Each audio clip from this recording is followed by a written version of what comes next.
You're not gaining fat because you eat too much, you're gaining it because of the order you eat your food. And one small mistake at the start of every single meal, something you've been doing your entire life without knowing, could be doubling your insulin response every time you sit down to eat. This isn't a diet.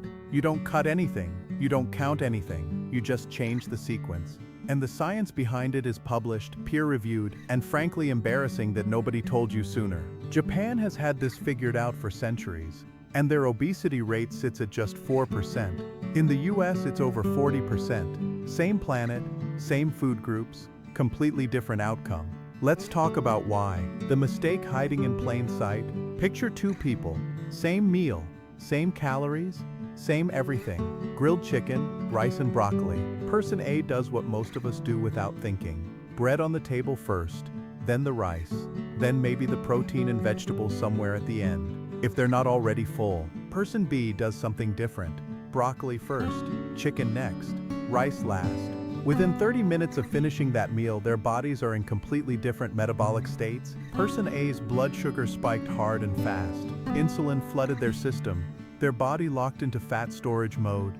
And about 90 minutes later, even though they just ate a full meal, the crash hits. Hunger creeps back in. They reach for something. The cycle repeats. Person B, blood sugar barely moved. Insulin stayed low.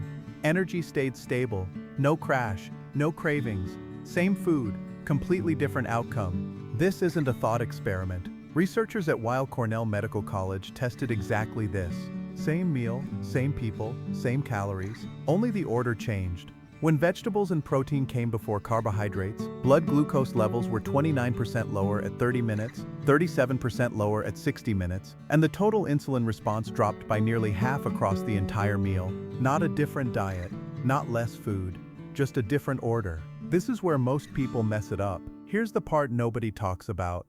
The problem isn't that you're eating bread, the problem is that you're eating it first. When a fast-digesting carbohydrate bread, rice, pasta, juice hits an empty stomach, there's nothing to slow it down.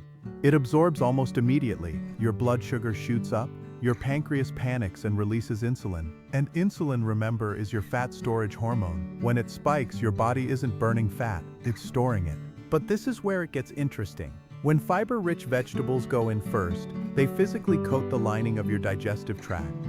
A study published in the journal Diabetic Medicine using continuous glucose monitors, devices that track blood sugar in real time, strapped to people for 72 hours straight, confirmed that when people ate vegetables before carbohydrates, their blood sugar fluctuations dropped significantly at every single meal throughout the day.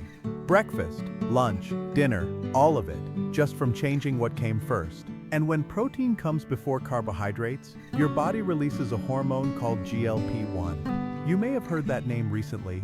It's the exact mechanism behind Ozempic and the new generation of weight loss drugs. But your body makes GLP-1 naturally, every single meal. The catch is, it only triggers properly when protein arrives before the carbs. When it does, GLP-1 slows how fast food leaves your stomach, tells your brain you're already getting full, and quietly dials down your appetite before you've even touched the rice. So by the time the carbohydrates arrive last, they enter a gut that's already lined with fiber, a brain that's already getting a fullness signal, and a digestive system that has no choice but to absorb them slowly. Blood sugar barely moves, insulin stays calm, your body has no reason to store fat. This is the mechanism. This is what Japan cracked. Not with a diet with a sequence. Why Japan already does this? A traditional Japanese meal doesn't start with rice. It starts with miso soup, pickled vegetables, small fermented side dishes, fiber, probiotics, flavor. Then comes the protein, the fish, the tofu, the egg, the rice. The carbohydrate arrives last, or gets rotated in at the end of the meal. This isn't a health trend in Japan. It's just how the table is set. It's how lunch is packed. It's how school meals are structured for children. The sequence is so deeply built into the culture that nobody there thinks of it as a rule. It's just the natural order of eating. And here's what that difference has quietly produced over generations. A population that eats rice, yes, white rice, at almost every meal, and still has one of the lowest rates of obesity and metabolic disease in the entire developed world. The food was never the villain. The order was.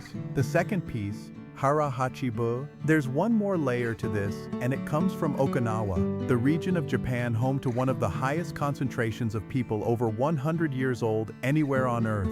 The principle is called hara-hachi-bu. It translates to, eat until you are 80% full, not satisfied, not stuffed. 80%. Here's why this matters scientifically, not just philosophically. Your brain takes 15 to 20 minutes to receive the signal that your stomach is full. The signal travels through stretch receptors and satiety hormones, and there's a built-in delay. So if you eat until you feel full, you've already overshot by 15 to 20 minutes of food. You weren't overeating on purpose. Your brain just hadn't caught up yet. Research published in the journal Biogerontology found that Okinawans practicing this principle consumed significantly fewer calories per day than the Western average, not through restriction, not through willpower, but simply by stopping before the signal arrived. And a 2024 study found that just following the vegetables first, protein second, carbs last food order naturally caused people to eat 28% fewer carbohydrates without being told to. Because by the time the carbs arrived, they were already partially full. You don't eat less by trying to eat less. You eat less by eating in the right order and pausing before your brain gets overwhelmed. The exact protocol. Start tonight. This is the sequence. Memorize it. It costs nothing. Step 1. Vegetables or miso soup first. High fiber, high water content, low sugar. This is what lines your gut and slows everything that comes after it. Spend 5 minutes here. Don't rush past it. Step 2. Protein second. Fish, chicken, eggs, tofu, legumes, whatever your source is. This is what triggers GLP-1 and begins your satiety signal. Your appetite is already quietly settling. Step 3. Carbohydrates last. Rice, bread, noodles, pasta. By this point, your gut lining is prepped, your GLP-1 is active, and you're partially full. You'll eat less of the carbs naturally.